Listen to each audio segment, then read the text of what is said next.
A new study found that people who eat large quantities of meat and cheese will live longer than people who don't. Yes. The study was conducted by the University of Arby's. They have the meats. With special help from the Five Guys Institute. That is a complete delicious sham. And this is the Topical Storm. Topic 1. We begin tonight at the Go Bananas Family Fun Center, where you can't beat the prices, but you can beat fellow customers. According to their website, Go Bananas is the finest family amusement center in the entire Chicagoland area. Kids just love their interactive games, like Pin the Tail on the Fist Fight and Duck Duck Flying Garbage Can. Ooh.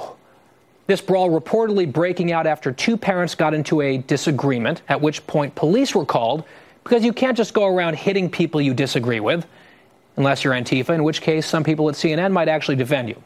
We are happy to report that nobody was injured or hurt during that arcade ambush, although 4 parents were arrested. The judge in the case has set their bail at 5,000 skee-ball tickets. Topic 2. No fistfights at the Stanley Hotel in Estes Park, Colorado last night, which is amazing because one guest was truly behaving like an animal. The Stanley Hotel became famous for inspiring Stephen King's classic book, The Shining. They don't normally get a lot of bears at the Stanley, what with the shoddy Wi-Fi and lack of gluten-free menu options, which is outrageous in 2018. Good Lord.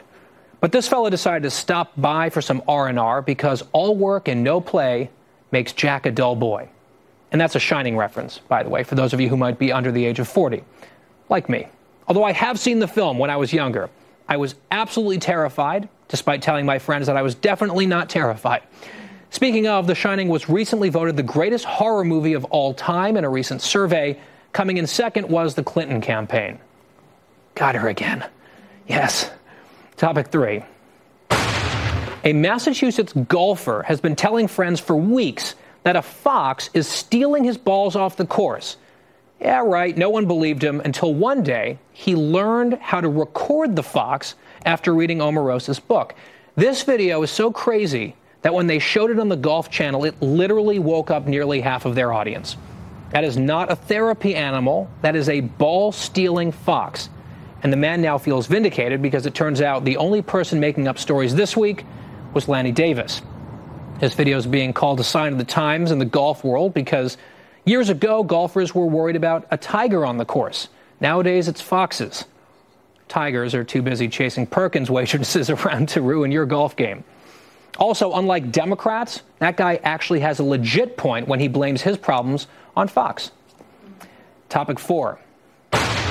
A new hot dog stand opened up in Times Square yesterday, and the good news is they were absolutely swarmed. The bad news, this is a nightmare. Absolute nightmare. They were swarmed by 30,000 bees who cut the line. Probably not going to improve their Yelp reviews. Police still aren't sure why the bees came to Times Square. They're actually still trying to figure out why any humans would go to Times Square.